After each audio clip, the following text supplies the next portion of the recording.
Buenos días. Vamos a comenzar la sesión de comunicaciones de trasplante y COVID. Bueno, pues serán muy relevantes porque nos en actitudes para más adelante. Eh, Te paso la palabra. Vale, muy bien. Bien, muchas gracias a todos. Quería especialmente agradecer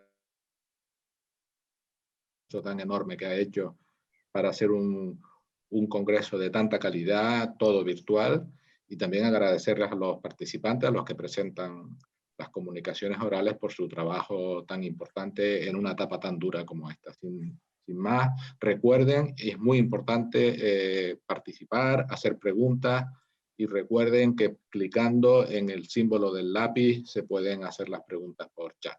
Nosotros las recogeremos y las plantearemos a los ponentes. Muchas gracias y sin más retrasos comenzamos. Muy buenos días a todos, mi nombre es Carlos Andrés Quesada, soy neumólogo de la unidad de trasplante pulmonar del Hospital 12 de Octubre. Vengo en representación de mis compañeros a presentar nuestro trabajo Impacto del brote de COVID-19 y mortalidad en el trasplante pulmonar. Está además que comentemos cuál ha sido la evolución de los casos de coronavirus en España. Pero si os podéis acordar, parecía que en el mes de marzo la situación no se parecía en nada al número de diagnósticos que tenemos hoy. Sin embargo, el reflejo de lo que vivimos en los hospitales fue muy dramático, con un aumento muy importante en la mortalidad en los pacientes que ingresaban. Y lastimosamente nuestros pacientes trasplantados pues no fueron una excepción. Sin embargo, es cierto que la evidencia sobre la presentación y el pronóstico de los pacientes trasplantados de pulmón e infección con coronavirus es escasa y bueno, este trabajo surgió por la incertidumbre que teníamos de la influencia del tratamiento inmunosupresor en estos pacientes. Con esto en mente, el objetivo de nuestro estudio fue determinar la mortalidad y las características clínicas diferenciales entre los pacientes trasplantados de pulmón que fallecieron por COVID-19 frente a los supervivientes. Se trata de un estudio prospectivo de todos los pacientes seguidos en nuestra unidad y diagnosticados por COVID-19 desde marzo a noviembre del 2020. El manejo de las variables fue el habitual y consideramos la significación estadística, los valores de P menor de 0,05. Nuestros resultados. Decir que en marzo de 2020 se seguían en nuestra unidad 237 pacientes trasplantados de pulmón, de los cuales un 11%, es decir, 25 de ellos desarrollaron una infección por COVID-19. El diagnóstico se hizo mediante la PCR en exudado nasofaringio, excepto en un caso que se asumió el diagnóstico clínico por consenso en ausencia de otras infecciones. Con esto la mortalidad fue del 40% en el total de nuestra serie, que es una mortalidad que es similar a la reportada posteriormente en un estudio multicéntrico hecho por los diferentes grupos de trasplante pulmonar. Las características basales de nuestros pacientes, la edad media era de 63 años, el 30% eran varones, llevaban todos aproximadamente 5 años desde el trasplante y sobre todo en un 52% el trasplante era bilateral. Llama la atención que un 36% de los pacientes ya presentaban datos de voz y que entre las comorbilidades más importantes a destacar, lo más frecuente era la insuficiencia renal crónica, la dislipemia, la hipertensión arterial e infecciones por Pseudomonas aeruginosa. Decir también que nuestros pacientes, la mayoría de ellos se encontraban con triple terapia inmunosupresora, con inhibidores de calcineurina, micofenolato y corticoides en un alto porcentaje, y un 100% de los pacientes llevaban tratamiento inmunomodulador con acitromicina, que era uno de los tratamientos que se utilizaban para tratar las infecciones por coronavirus. Algunas características clínicas durante el ingreso. Tuvimos 2 pacientes que no requirieron ingreso hospitalario. Días de estancia en el hospital, la mediana fue de 16 días. Más o menos 3 días desde el inicio de los síntomas hasta que se diagnosticaban, y un 85% de los pacientes necesitaron un soporte ventilatorio más allá de unas gafas nasales. Podemos ver que hay pacientes, un gran grupo de pacientes que necesitaron ventilación no invasiva o una CPAP, y únicamente 2 pacientes tuvieron acceso a la unidad de cuidados intensivos y a una ventilación mecánica invasiva. Como complicaciones más frecuentes, pues sobre todo fue el deterioro de la función renal, y tuvimos, que nos llamó mucho la atención, 3 casos de coinfección por citomegalovirus. Los parámetros clínicos entre los pacientes que fallecieron y los que sobrevivieron, destacar fundamentalmente la disfunción crónica del injerto era más frecuente entre los pacientes que fallecieron. El síntoma más frecuente entre los que fallecieron fue la disnea. Un 80% de los pacientes que fallecieron tenían infiltrados alveolo intersticiales bilaterales, y ningún paciente tenía, entre los fallecidos, ninguno de los pacientes tenía una radiografía de tórax sin alteraciones. Entre la analítica, destacar la gran alteración de los parámetros inflamatorios, sobre todo de interleucina 6, la LDH y la proteína C reactiva. Y respecto al tratamiento, llama la atención que con la mayoría de tratamientos no hubo diferencia entre los que sobrevivieron y los que fallecieron, excepto con el lopinavir y ritonavir, que fue más frecuente entre los pacientes que fallecieron.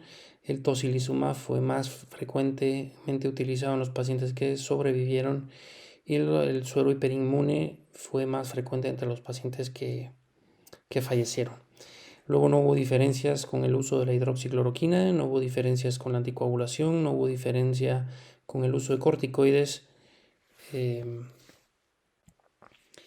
Y con esto termino. En nuestra serie, los pacientes con trasplante pulmonar han tenido una alta incidencia de coronavirus, con una evolución clínica muy mala y una alta mortalidad. Los pacientes que fallecieron alcanzaron parámetros de inflamación más elevados. La administración de tocilizumab se asoció a una menor mortalidad, sin encontrar ningún efecto en la supervivencia con el uso de corticoides o de hidroxicloroquina. Se necesitan estudios comparativos en series más amplias para poder confirmar los hallazgos de nuestra serie, así como las complicaciones a largo plazo. Muchas gracias a todos por su atención. Esta es mi última diapositiva y quedo a vuestra disposición para las preguntas que puedan surgir.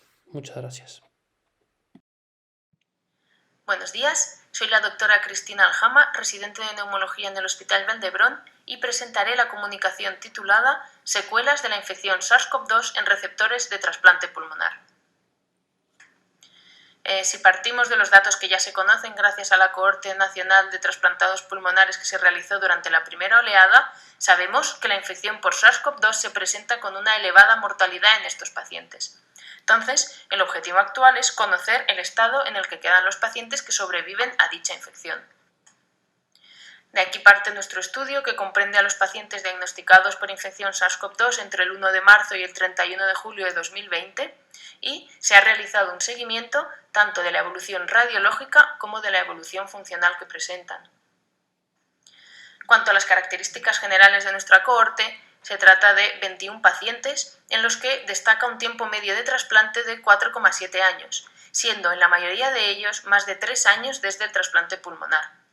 Como enfermedad principal destaca la enfermedad pulmonar intersticial difusa, y hasta un 70% de estos pacientes no presentaban disfunción crónica del injerto en el momento de la infección.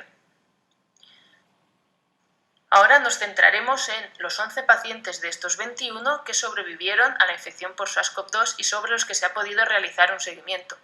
Aquí nos gustaría volver a insistir en la elevada mortalidad que presenta dicha infección en estos pacientes, ya que de nuestro cohorte de 21 pacientes únicamente 11 la superaron. Si nos centramos directamente en la evolución que presentan, tanto a nivel funcional como radiológica, destaca la estabilidad. Entonces, ahora pasaremos a hablar más concretamente de los pacientes que sí presentan cambios después de la infección por COVID. Si empezamos por la evolución funcional, encontramos estabilidad en 9 de los 11 pacientes, siendo únicamente uno de ellos que presenta una mayor obstrucción en la espirometría. Definimos esta obstrucción como una caída de más del 10% en el FEP1, que sería la variabilidad intrínseca a la propia prueba. Se trata de una paciente de 57 años con una enfermedad previa de PIT que se trasplantó en 2019, presentando posteriormente importantes comorbilidades y complicaciones en el posttrasplante que han requerido ingresos hospitalarios continuos. De ahí destacamos que la espirometría que disponemos previa a la infección es de 1 año. Entonces, esto complica un poco el seguimiento. Si vemos los datos, presenta una caída de unos 500 mililitros en el FEP1, que equivaldría a aproximadamente un 20%. De esta paciente nos gustaría poder correlacionar dicho funcionalismo pulmonar con una prueba radiológica de la que no disponemos en el momento actual debido a que la paciente se encuentra ingresada por causas traumatológicas y no ha podido realizarse al momento actual. Si pasamos a la evolución radiológica, 7 de los 11 pacientes presentan estabilidad y, en 2 casos, uno de ellos presenta un patrón fibrótico y otro paciente presenta un patrón inflamatorio. Aquí podemos observar el TAC previo y posterior a la infección por SARS-CoV-2 del paciente que presenta una afectación reticular, sobre todo de predominio periférico. Se trata de una paciente de 73 años con una LAM como enfermedad previa al trasplante que actualmente se encuentra en disfunción crónica, con lo cual es complicado decir que los cambios radiológicos observados sean únicamente debidos a la infección por COVID, destacando que en dicha paciente hay una estabilidad funcional previa y posterior a la infección, con lo cual sugiere que la infección posiblemente no tenga un papel muy destacado en dicha afectación. Y aquí podemos observar el TAC del paciente que presenta una afectación inflamatoria, sobre todo de predominio en vidrio deslustrado. Se trata de un paciente joven de 28 años en el que, pese a observar dicha radiología, no presenta una alteración funcional con una espirometría previa y posterior a la infección sin cambios. Con lo cual, en este caso, deberemos hacer un seguimiento radiológico de mayor duración para evaluar si persiste la afectación o este proceso tiende a la resolución sin secuelas. Con todo ello, las conclusiones que sacamos del estudio es que de los 21 pacientes de la cohorte, la mitad fallecieron, cosa que resalta la elevada mortalidad de la infección por SARS-CoV-2 en pacientes trasplantados pulmonares. Y en dichos pacientes que sobreviven a la infección se observan pocas secuelas radiológicas y funcionales. Muchas gracias. Buenos días. Presentamos la comparación clínica de los pacientes trasplantados renales con COVID en 2 periodos consecutivos a partir del análisis de los datos del registro COVID de la Sociedad Española de Nefrología y lo hago en representación del grupo de estudios sobre COVID de esta sociedad. Para el mejor conocimiento de la infección en el enfermo renal, desde los primeros días de la pandemia, la Sociedad Española de Nefrología puso en marcha un registro de cumplimentación voluntaria que recoge datos de los pacientes en tratamiento renal sustitutivo, es decir, pacientes en diálisis y trasplantados que han sufrido la enfermedad. A primeros de diciembre, que es el corte cuyo análisis os presento a continuación, más de 3.000 casos estaban ya recogidos en este registro, de los que el 38% corresponden a pacientes trasplantados. Si nos centramos solo en la segunda fase de la llamada segunda ola de la pandemia, vemos que en estos meses proporcionalmente el número de pacientes trasplantados ha aumentado y incluye prácticamente el 50% de los casos recogidos en estos últimos meses. Un primer análisis de los datos recogidos hasta mayo en este registro, en torno a 400 pacientes, fue publicado hace unos meses.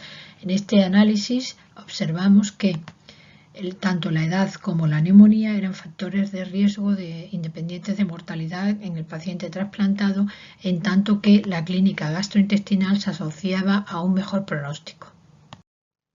Pero desgraciadamente la pandemia no terminó ahí y aquí vemos la distribución de los casos hasta diciembre del 2020 en la población general española en datos del Ministerio de Sanidad. Observamos claramente que tras un descenso significativo en junio en el número de los casos diagnosticados, se observa de nuevo un aumento, una segunda ola epidémica, y esto mismo lo ha sufrido la población trasplantada, como veremos a continuación. Nuestro objetivo es comparar las características clínicas y la evolución de los pacientes trasplantados renales con COVID en estos 2 periodos consecutivos de contagio. Se analizaron los datos hasta el 5 de diciembre. Como he comentado, se consideró primera ola hasta junio del 20 y segunda ola los casos diagnosticados a partir de julio. Se excluyeron aquellos casos que fueron diagnosticados únicamente mediante serología o que tenían datos incompletos y se realizó análisis uni y multivariante mediante regresión de Cox. A principios de diciembre se habían recogido en el registro 1.206 casos con esta distribución en 2 picos que podéis ver aquí. Agrupando los casos por meses de diagnóstico, vemos de forma aún más evidente esta morfología en 2 olas. Se excluyeron 28 pacientes diagnosticados únicamente mediante serología y 17 con datos incompletos. 585 casos fueron diagnosticados en la primera fase de la pandemia y 576 en la segunda fase. De estos casos, casi el 94% en la primera ola de la pandemia tienen ya su evolución final a curación o fallecimiento, que son 548 pacientes, y en la segunda fase tenemos un 80.4% de casos con evolución finalizada, que son 463. Esto hace un total de 1.011 pacientes que constituyen la población de estudio. Comparamos las características de los pacientes en la primera y en la segunda ola. No observamos diferencia en el sexo, pero sí significativamente los pacientes afectados en la segunda ola son más jóvenes y en una proporción significativamente mayor, 45%, se conocían los factores de riesgo que precedieron a la infección. En cuanto a la clínica, el número de pacientes asintomáticos fue claramente superior en esta segunda fase, 18,4%, con menor incidencia también de fiebre, clínica respiratoria, linfopenia y neumonía. En relación con la neumonía, más del 80% lo presentaron en la primera fase. No obstante, en estos últimos meses casi el 50% también han desarrollado esta complicación. Como era esperable, hemos asistido a un cambio radical en cuanto al manejo terapéutico de la infección por SARS-CoV-2. Veis que casi el 50% de los pacientes en estos últimos meses no han recibido ningún tratamiento. Empezó a utilizarse Remdesivir. En los casos más graves se mantuvo la utilización de los corticoides. Tocilizumab también se mantuvo, aunque con tendencia a disminuir su utilización, y prácticamente desapareció el uso de los fármacos antes más utilizados como caletra, citromicina, hidroxicloroquina, y todo ello lógicamente en relación con la evidencia científica que hemos ido teniendo estos meses. El número de pacientes hospitalizados ha disminuido del 90% a un poco más del 60%, pero manteniéndose el porcentaje de pacientes ingresados en UCI. Incluso si analizamos la proporción de pacientes ingresados en UCI teniendo en cuenta solo aquellos que requirieron hospitalización, pues vemos que la proporción es mucho mayor en esta segunda fase de la pandemia. La tasa de mortalidad pues bajó claramente de un 27% en los primeros meses a un 15% en este segundo pico. Y esto se refleja en las curvas de supervivencia, con un pronóstico claramente mejor en la segunda fase que en la primera. Y esto se mantiene incluso cuando excluimos del análisis los pacientes asintomáticos. Y si nos centramos solo en los pacientes hospitalizados, las curvas tienden a acercarse, aunque se mantiene la diferencia significativa. Sin embargo, si analizamos únicamente los pacientes críticos, es decir, aquellos pacientes que han requerido ingreso en UCI, la situación de extrema gravedad se ha mantenido sin mejoría en el pronóstico en los últimos meses. En el estudio multivariante de factores de riesgo de mortalidad de la segunda ola se mantienen predictores de riesgo independientes muy similares a lo de la primera fase: edad, neumonía y el hecho de ser un trasplante reciente. Como resumen, destacar que los nuevos contagios corresponden a pacientes más jóvenes, como ha ocurrido en la población general, que la mayor disponibilidad de test y las prácticas sistemáticas de rastreo se han reflejado en un mejor conocimiento de los contactos de riesgo en un porcentaje superior de pacientes asintomáticos, que aunque en general la clínica es más leve, pero casi el 50% desarrollan neumonía con elevada mortalidad y con similares factores de riesgo que en los meses iniciales. La proporción de pacientes admitidos en la UCI respecto al total de hospitalizados es superior en esta segunda fase, probablemente por la mejora en la planificación de los recursos sanitarios. La mortalidad en general ha disminuido, pero en estos pacientes críticos es similar y continúa siendo muy elevada. Se observan cambios radicales en el tratamiento, como cabría esperar, con un 44% de pacientes que no han recibido ningún tratamiento específico.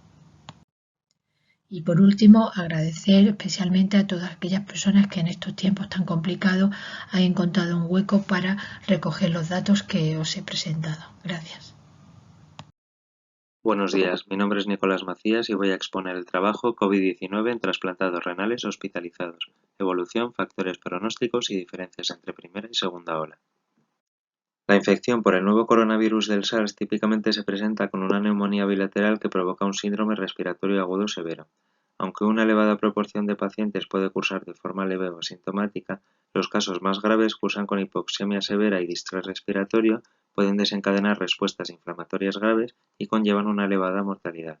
Desde que se describió el SARS-CoV-2 a finales de 2019, la infección se ha ido extendiendo globalmente a gran velocidad. En nuestra región pueden considerarse dos fases distintas de acuerdo a los periodos de mayor incidencia y ocupación hospitalaria que llamamos olas, la primera entre marzo y julio y la segunda entre agosto y noviembre o principios de diciembre de 2020. En estos últimos meses hemos podido comprobar cómo la infección tiene una especial gravedad en los pacientes en tratamiento renal sustitutivo, observándose una mortalidad en torno al 20% en trasplantados renales. Nuestro objetivo fue analizar el curso clínico, pronóstico y tratamiento de la infección por SARS-CoV-2 en adultos receptores de trasplante renal hospitalizados por COVID-19 en nuestro centro, identificar los factores de gravedad y analizar las diferencias entre primera y segunda ola. Se realizó un estudio retrospectivo en los ingresados por COVID confirmado mediante PCR. Tras excluir los pacientes diagnosticados en otro centro las sospechas de falso positivo, las sospechas de COVID sin confirmación por PCR o no estudiados y todos los casos con manejo ambulatorio, se incluyeron 48 pacientes en el estudio, la mitad en cada ola. Para identificar los factores de riesgo de gravedad se definió COVID grave como la presencia de insuficiencia respiratoria a pesar de oxigenoterapia con bajo flujo. Por tanto, incluyó a todos los pacientes que precisaron mascarilla reservorio, oxigenoterapia a alto flujo o ventilación invasiva.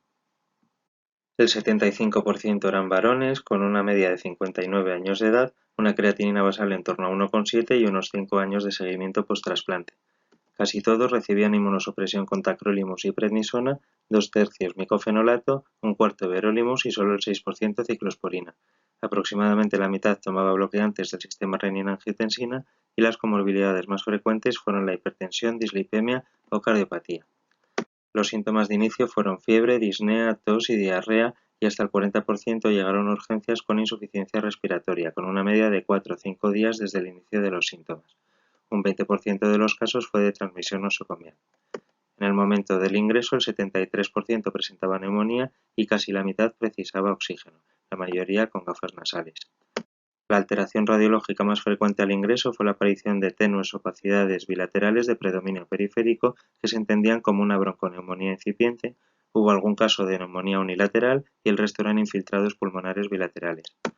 Sin embargo, en las primeras 48 horas, todos los casos de neumonía unilateral y la mayoría de las incipientes progresaron a la bronconeumonía bilateral, que fue la alteración más frecuente en los controles sucesivos hasta el alta. A las 48 horas del ingreso, más de la mitad mostraron empeoramiento clínico y radiológico con aumento de las necesidades de oxígeno y progresión de los infiltrados, mientras que a la semana solo el 30% continuaron empeorando. Al final, más del 87% presentó neumonía durante el ingreso, un 77% necesitó oxígeno y un 41% se consideró como COVID grave. 7 pacientes ingresaron en la UCI y 5 pacientes murieron. Las alteraciones de laboratorio más habituales, tanto al ingreso como una semana después, fueron la linfopenia y una elevación de la PCR. A su llegada, el 60% presentaba deterioro agudo de función renal, pero la prevalencia de fracaso renal aumentó hasta el 80% durante el ingreso. El esquema terapéutico fue cambiando a lo largo del tiempo según el protocolo del hospital. En la primera ola se utilizó por regla general hidroxicloroquina más acitromicina. El lopinavir se evitó en los trasplantados por las interacciones potenciales con los inmunosupresores y el remdesivir no estaba disponible excepto para uso compasivo. Se inició el tratamiento con esteroides en casos de empeoramiento clínico y radiológico y se valoró tocilizumab en pacientes con empeoramiento que presentaran criterios de UCI y niveles altos de IL-6. En la segunda ola no se utilizó ningún agente frente al SARS excepto remdesivir. Y el tratamiento con esteroides se inició con infiltrados pulmonares e insuficiencia respiratoria sin necesidad de esperar un empeoramiento clínico o radiológico, y en caso de empeoramiento se consideraron dosis más altas y durante más tiempo. En ambas fases se utilizaron antibióticos, anticoagulación profiláctica y se redujo la inmunosupresión de forma individualizada. De forma global, casi la mitad recibió hidroxicloroquina, un tercio citromicina, 2 pacientes lopinavir y ningún paciente recibió remdesivir. Se utilizó esteroides en un 60% y la mayoría recibieron antibioterapia y heparina profiláctica.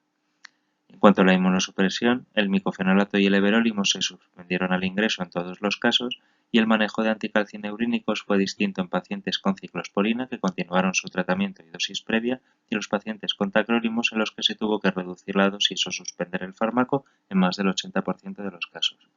Al analizar los factores de gravedad, observamos que los pacientes con COVID severo eran con mayor frecuencia varones, con mayor sobrepeso y del grupo sanguíneo A, sin existir diferencias en la edad, factores de riesgo cardiovascular o comorbilidades, excepto la apnea del sueño. La inmunosupresión con everolimus, generalmente en combinación con tacro y prednisona, y el tratamiento con bloqueantes del sistema renina-angiotensina fue más frecuente en los casos graves. En cuanto a la evolución, no hubo diferencias en la cronología ni en los síntomas de inicio, pero los pacientes con COVID grave llegaron con saturaciones más bajas, todos desarrollaron neumonía y hubo más casos de empeoramiento clínico y radiológico, ingreso en UCI, fracaso renal con necesidad de diálisis y mayor mortalidad. Los datos de laboratorio también se relacionaron con la gravedad tanto al inicio como en la evolución durante el ingreso. Los casos de COVID grave, representados en las columnas de la derecha dentro de cada casilla, tenían las plaquetas y la albúmina más bajas, una LDH, PCR y procalcitonina más elevadas y mostraron un aumento de dímero D, ALT y LDH en la primera semana. En esta gráfica se muestra la evolución de la creatinina y los niveles de tacrolimus durante la infección en función de la gravedad. En general, al ingreso se observó un aumento de la creatinina respecto a la basal y continuaron deteriorando función renal en el hospital. Sin embargo, los pacientes con COVID grave tuvieron fracasos renales más graves, con creatininas máximas más elevadas y precisaron diálisis aguda con mayor frecuencia. Afortunadamente, casi todos los casos se recuperaron hasta la función renal basal independientemente de la gravedad. Los pacientes con COVID grave también se presentaron con niveles aumentados de tacrolimus, aunque también los casos leves mostraron un aumento de los niveles durante el ingreso a pesar de reducir la dosis o de la retirada del fármaco.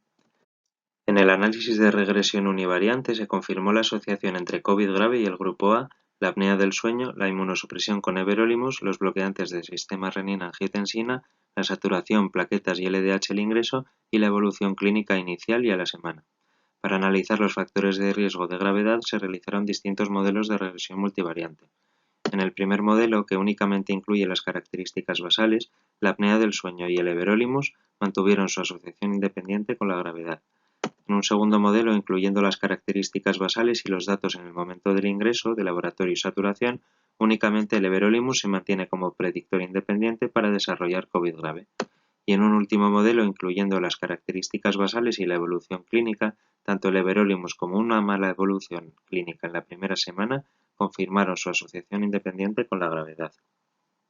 Finalmente, esta tabla resume las diferencias más importantes entre primera y segunda ola. En la segunda ola, los pacientes consultaron antes, los reactantes de fase aguda estaban menos elevados y había menos casos de neumonía en el momento del ingreso.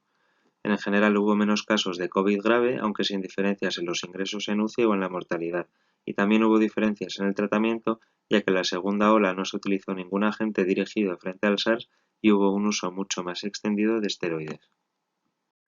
En conclusión, la inmunosupresión con everolimus y una mala evolución clínica en la primera semana podrían suponer factores de riesgo de mayor gravedad en los trasplantados renales hospitalizados por COVID-19. Y en la segunda ola los pacientes consultaron antes, no se emplearon agentes frente al SARS, se extendió el uso de esteroides y la infección por coronavirus fue menos grave. Muchas gracias. Buenos días. Nos planteamos si en el acceso al trasplante renal en estos tiempos de pandemia podemos estratificar el riesgo en nuestros pacientes analizando los datos del registro COVID de la Sociedad Española de Nefrología. Como ya he comentado, este registro se inicia en marzo del pasado año y a principios de diciembre incluía ya más de 3.000 pacientes en tratamiento renal sustitutivo que habían sufrido la infección, de los que el 38% corresponde a pacientes trasplantados. Ya en los primeros meses de la pandemia pudimos comprobar, a partir de los datos de nuestro registro, la alta mortalidad relacionada con COVID de la población trasplantada, que en estos momentos pues era más de 3 veces superior a la de la población general española. Esto condicionó un descenso drástico de la actividad de donación y trasplante en nuestro país, que poco a poco fue recuperándose, aunque sin alcanzar los niveles previos a la pandemia. En este contexto es especialmente importante valorar factores de riesgo asociados a muerte por COVID, sobre todo factores previos a la infección que nos permitan detectar los grupos de mayor riesgo entre nuestros pacientes para valorar mejor el beneficio y la seguridad del trasplante en estos momentos. El análisis lo realizamos con los datos del registro. Hasta diciembre del 2020 se excluyeron aquellos casos diagnosticados únicamente mediante serología o con datos incompletos y se realizó análisis y multivariante mediante regresión de Cox. Del total de pacientes incluidos en este momento en el registro, 1.011 pacientes, es decir, el 87%, tenían su evolución completa hasta fallecimiento o curación y son la población de estudio. Los fallecidos fueron 220 pacientes, lo que supone un 21,8%. Esta tasa de mortalidad global desde el inicio de la pandemia es 10 veces superior a la observada en la población general española. La mayoría de pacientes son varones con una mediana edad de 60 años. Comparando los pacientes fallecidos con los pacientes recuperados, vemos que la proporción de defunciones fue superior en la primera ola y que los pacientes fallecidos tienen claramente más edad que los pacientes curados, con una diferencia de más de 13 años en la mediana de edad. No hay diferencias en el tratamiento inmunosupresor que recibían los pacientes en el momento del diagnóstico de la infección. La mayoría de ellos estaban en tratamiento con esteroides, tacrolimus y ácido mecofenólico, y tampoco diferencias en el tratamiento con inhibidores del sistema renina-angiotensina-aldosterona. Entre los fallecidos, la proporción de trasplantados recientes, 6 meses o menos desde el trasplante hasta el episodio COVID, era el doble que entre los pacientes curados. Y en cuanto a la clínica, pues era más frecuente la fiebre, la clínica respiratoria, neumonía y linfopenia en los pacientes fallecidos, en tanto que en los pacientes curados la clínica gastrointestinal era más habitual. En relación con el tratamiento de la infección, como es lógico, los pacientes fallecidos recibieron en mayor medida tratamiento específico anti-COVID y requirieron significativamente más hospitalización, más ventilación mecánica y más ingresos en UCI.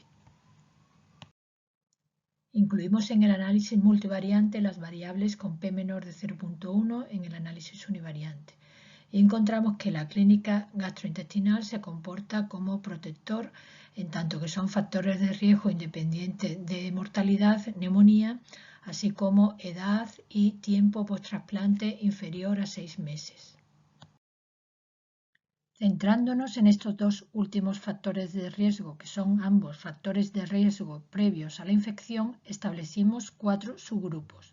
Los pacientes de menos de 65 años y con un tiempo post-trasplante mayor de 6 meses, por un lado. Por otro lado, pacientes de la misma edad con un tiempo post-trasplante en el momento del diagnóstico COVID menor de 6 meses, pacientes mayores de 65 años y tiempo post-trasplante mayor de 6 meses y, por último, los pacientes de más de 65 años y tiempo post-trasplante menor de 6 meses.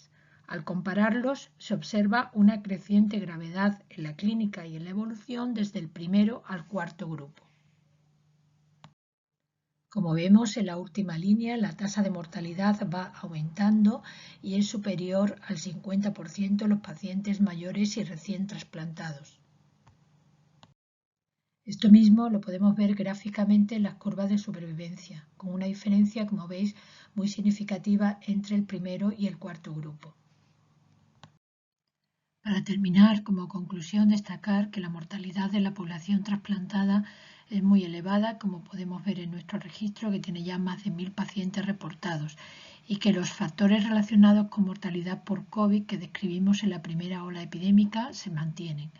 La edad del receptor y el tiempo post-trasplante en el momento del diagnóstico del episodio COVID vemos que son factores de riesgo independiente de mortalidad previos a la infección, y la interacción entre estos dos factores nos permite destacar un grupo de especial riesgo, que es el grupo de receptores mayores y recién trasplantados, en los que más del 50% de los pacientes fallecieron tras contagiarse por SARS-CoV-2.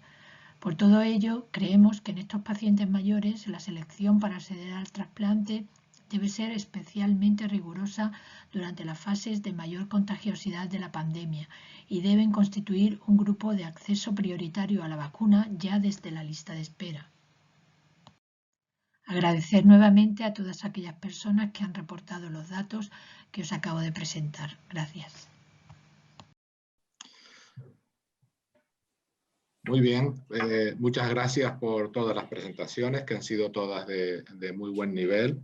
Yo quería preguntarle al doctor Quezada algún dato sobre su serie de pacientes, sobre su cohorte, y es si observó alguna diferencia en lo que se refiere a la primera ola con respecto, o a la segunda ola con respecto a la primera, en cuanto al manejo de la inmunosupresión, no solo los esteroides, sino también las dosis de anticalcineurínicos y antiproliferativos.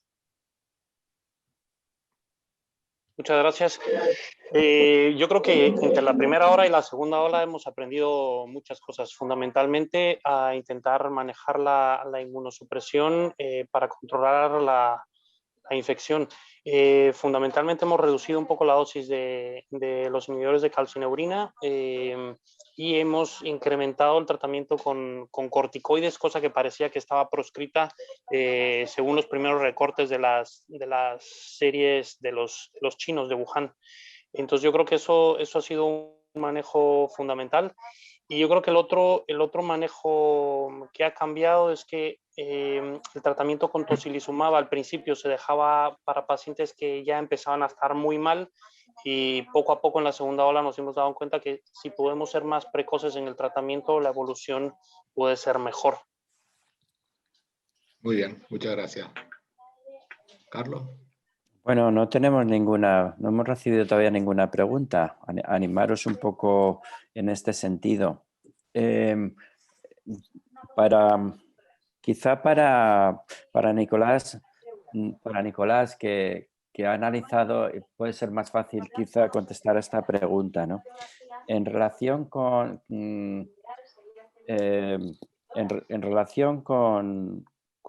el análisis, he visto pues un 20% de COVID nosocomial que, no sé, me llama la atención un poco mucho, ¿no? ¿Podrías comentar un poco este aspecto? Pues sí, mira, pues la verdad es que hemos tenido esa mala suerte, porque en la primera ola la verdad que solo fueron un par de casos, pero en la segunda ola pues tuvimos un brote en la unidad en un paciente que, bueno, había pasado ya el COVID en diálisis un mes antes y pues nada, se trasplantó como pues a los 40 días o algo así de ya ser negativo, y a la semana de trasplantarse se puso malísimo y fue una reinfección. Y de él pues se contagiaron otros 4 trasplantes recientes y luego pues también hemos tenido otros 2 casos de nosocomial normal como en la primera ola. Pero claro, pues sí, supone una muy alta proporción de nosocomiales, la verdad. Una desgracia. Sí, yo quería aprovechar y preguntarte, tengo curiosidad por el efecto de mal pronóstico del uso de Everolimus en tu serie, cosa que no se ha visto en el registro español como ha presentado Auxi, la doctora Masueco. ¿Cómo puedes explicarlo? ¿Hay algún sesgo de algún tipo? Pues la verdad es que lo hemos intentado mirar a ver por qué nos sale eso siempre, porque nos salió con la primera ola, pero hemos metido ahora los pacientes de la segunda y bueno, y los de la tercera pinta igual, y no sabemos por qué. O sea, es verdad que con la mortalidad nos sale, pero quizá porque tenemos muy poca mortalidad solo un 10% hemos tenido. Aunque tampoco hay mucha diferencia pues, ni en la edad, ni de los pacientes que se han infectado, ni en otras comorbilidades, ni nada que otras series, pero sí que nos sale con la clasificación de la gravedad de la OMS, de las necesidades de oxígeno, ¿no? Entonces, la verdad que lo hemos pensado mucho por qué puede ser, porque al principio sí que coincidía que todos estos que estaban muy malos no solo es que tomaran everolimus, sino que venían intoxicados de everolimus con niveles de 15, de 18, la primera vez que llegaban al hospital. Entonces, no sabemos si, pues otras, se han descrito que hay neumonitis intersticiales y demás por los IM-TOR, que a lo mejor pues la toxicidad por el fármaco ha podido contribuir a mayor daño pulmonar o lo que fuera, pero es verdad que con la mortalidad no sale ni nada y nos sale con la clasificación de gravedad, vamos. La verdad que no sabemos por qué se puede explicar, pero... Vale. ¿Hay algún artículo básico que relacione la expresión de ACE2, de ACE2 con la vía mTOR? ¿Habéis encontrado? Sí, la expresión del receptor de ACE2, si es modificada por la vía mTOR de alguna manera.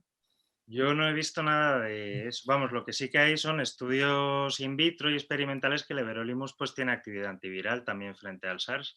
Entonces, pues va un poco en contra de eso, ¿no? Porque eso, pues ahora hace que todo el mundo diga, bueno, pues igual es mejor dejar el everolimus por el efecto antiviral que pueda tener, igual que contra otras infecciones virales, ¿no? Pero no, yo la verdad que con la vía de la ACE no he visto nada. Vale. No sé si alguno sabéis.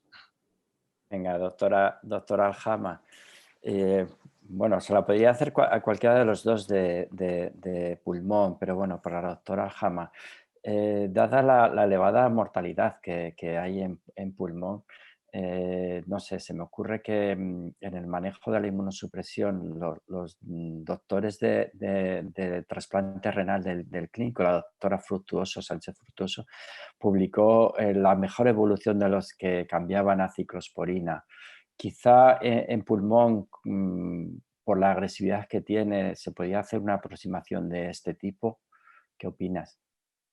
La verdad es que lo desconozco. En nuestro hospital hemos mantenido en casi todos los casos el tacrolimus y sí que es cierto que la inmunosupresión que se varió fue a nivel de micofenolato y rapamicina, que en la primera oleada se disminuyó, pero la verdad es que no hemos hecho ningún estudio ni tenemos constancia de hacer un cambio en cuanto al inhibidor de la calcineurina. Pero siendo que está claro que la mortalidad del COVID en los trasplantados pulmonares es muy elevada, podría ser una cosa interesante para ver si alguna de las estrategias cambia un poco el curso de la mortalidad en estos pacientes. Sí, sí. Yo, si puedo hacer un comentario. Sí, por favor. Yo, en el registro, desde luego, con un número muy alto de pacientes, no se observa ninguna diferencia en relación con la inmunosupresión, ¿eh? Si ves, Nicolás, tenéis un rango intercuartil muy amplio y claro, eso tiene mucho que ver con la muestra, ¿no? Y desde luego, por ejemplo, el caso de la ciclosporina incluso se ve un poquito peor la evolución en los datos de supervivencia. O sea, yo creo que el tratamiento inmunosupresor en sí no hemos encontrado ninguna relación, y eso que está recogido y bastante bien recogido por un número casi en todos los pacientes, ¿no? Vale, una pregunta al doctor Moreso y para la doctora auxiliadora, y yo luego quiero hacer un comentario al respecto. En vista de los resultados que estamos viendo, ¿tiene sentido restringir el acceso al trasplante a los receptores de más de 65 o 70 años? No, verás, no. Yo creo que lo que tiene sentido, tenemos que pensar que estos pacientes mayores, dejarlos en diálisis también es un peligro, porque todos sabemos que se deterioran. Lo que yo creo que tenemos que luchar muchísimo es por considerarlos un grupo de altísima prioridad de lista de espera para la vacunación. O sea, creo que ese debe ser el objetivo nuestro. Claro, en tanto tengamos tasas de infección tan altas como las que estamos teniendo ahora, pues sí, debe ser un grupo a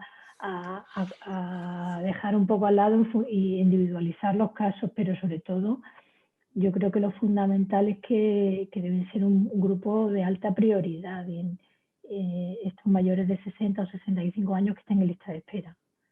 Y yo creo que eso es extensible a todos los órganos, ¿no? Sí, yo quiero comentar una cosa en este sentido. Yo, la verdad es que no estoy de acuerdo contigo, Ausi. Nosotros sí que en el hospital, por la experiencia de la primera ola y por los resultados del artículo o de la que coordinó el Hospital del Mar con Julio Pascual, sí que hemos restringido el acceso a trasplante inmediato a los mayores de 65-70 y a los que tenían patología pulmonar. Bueno, nuestra motivación fue que la mortalidad en los mayores de 65 que se cogen un COVID en los últimos 3 meses, trasplantados recientes, la mortalidad es del 50% y no, en este sentido lo hemos restringido. No sé si no me he expresado bien. O sea, estoy de acuerdo contigo y creo que hay que individualizar y tener en cuenta qué tipo de pacientes son, si un paciente es hiperinmunizado, si tiene problemas en diálisis, todo eso estoy de acuerdo. Pero que creo que la lucha nuestra no puede acabar ahí. Es decir, estos pacientes, porque ¿cuánto va a durar el COVID? ¿Cuánto va a durar? Hay que porque vacunarles, detrás claro. de la tercera ola va a venir la cuarta y luego la quinta. Tú no puedes tener a estas personas de forma indefinida sin trasplantar, porque probablemente pierdan entonces el tren del trasplante. Claro. Tú dejas a un señor de 70 años, un mes y otro, y terminará sin poderse trasplantar. Entonces, en ese sentido, claro, yo creo que debe ser desde la ONT, desde la Sociedad Española de Trasplante, en nuestro caso como nefrólogo, desde la SEN, la lucha debe ser que estos pacientes deben ser los primeros en lista de espera, los primeros en vacunarse, perdón. Sí, Ausi, aprovechando el que acabas de hablar del tema de la vacuna, bueno, en primer lugar, antes de la vacuna, una pregunta, ¿por qué escogiste el punto de corte en 65 años?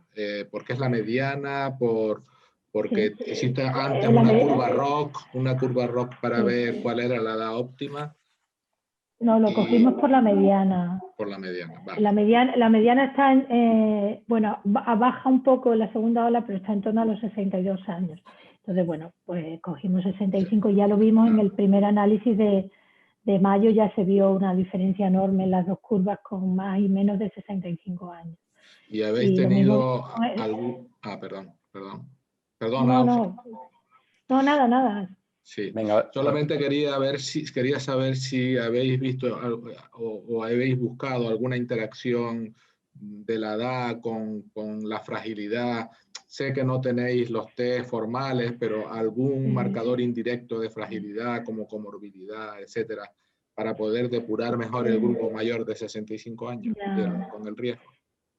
Es lo que comentábamos en privado antes de empezar la sesión, y es que las variables que hay son las que habéis visto, no hay más.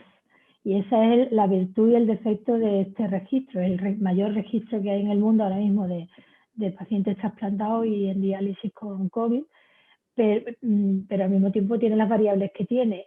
Es el mayor registro porque al no tener muchas variables la gente ha sido capaz de continuarlo, de seguirlo, de rellenarlo, de cerrar los pacientes, pues ya no solo es meter, sino cerrar pero no tenemos comorbilidad más que la diabetes como enfermedad de base, no como diabetes en el momento del diagnóstico, y nada más. Y una pregunta rápida del doctor Girado. Ausi, dice, ¿qué aconsejas para un trasplante renal de donante vivo hasta la vacuna? ¿Lo hacemos o esperamos a la vacunación? Me imagino que se refiere donante en general, ¿no? En general, no solo los mayores, ¿no? No, en general. General. Nosotros lo hacemos también. Nosotros hemos sufrido, como comentaba Nicolás, un brote y hemos aprendido mucho del brote y somos unos talibanes de resguardar a los pacientes. Nosotros, bueno, ya lo hablé contigo, Carlos, nuestros pacientes están sin acompañantes, no salen de las habitaciones, la habitación está, la planta está físicamente cerrada, hacemos PCR a los 48 horas del ingreso y luego semanalmente durante todo el ingreso. Entonces yo creo que bueno, pues yo soy de seguir trasplantando porque hay que convivir con esto. Quizás podemos esperar, ya sabemos que esto va por olas, ¿no? Podemos esperar un poco a que baje un poco la incidencia, ¿no? Y también depende de las características, como siempre, de cada uno, ¿no? De cada trasplante, pero yo desde luego no diría que no al trasplante de vivo en tiempos de pandemia. Incluso están menos tiempo ingresados, es más rápido, en fin. Bueno, mi opinión, Antonio comenta el uso de inmunoglobulina endovenosa en algunos casos que tuviera que reducir la inmunosupresión, que yo creo que eso se hace. Y Eva Gabela dice, entiendo por lo que estáis comentando que no consideráis el cambio de IM-TOR anticarcinolínicos en pacientes con neumonía. Yo creo que no, que sí que hay que cambiar o quitar. Nosotros tras revisarlo lo estábamos haciendo en los que estaban en combinación TAC-everolimus, que siempre suspenden everolimus. Parece que es una práctica general. Igual que nosotros. Sí, nosotros también. Igual. Bueno, pues nada, agradecer a los ponentes y yo creo que vamos a cerrar la sesión. Armando, ¿la puedes cerrar, por favor? Sí, muy bien. Muchas gracias a todos los ponentes por las magníficas presentaciones. Felicitar especialmente al registro de la SEN, un ejemplo de esfuerzo colectivo por sacar información valiosa en análisis multivariantes, y también la participación con la Sociedad Europea que tiene ese registro, especialmente el proyecto tan interesante que está en marcha para ver cómo es la inmunización tras la vacuna de los pacientes trasplantados, que va a ser muy informativa. Muchísimas gracias de nuevo, muchísimas gracias a la SED y a los que han permitido que este congreso virtual, también a los técnicos, sea un verdadero éxito. Muchas gracias a todos y un fuerte abrazo, Carlos. Un abrazo. Gracias. Hasta la próxima.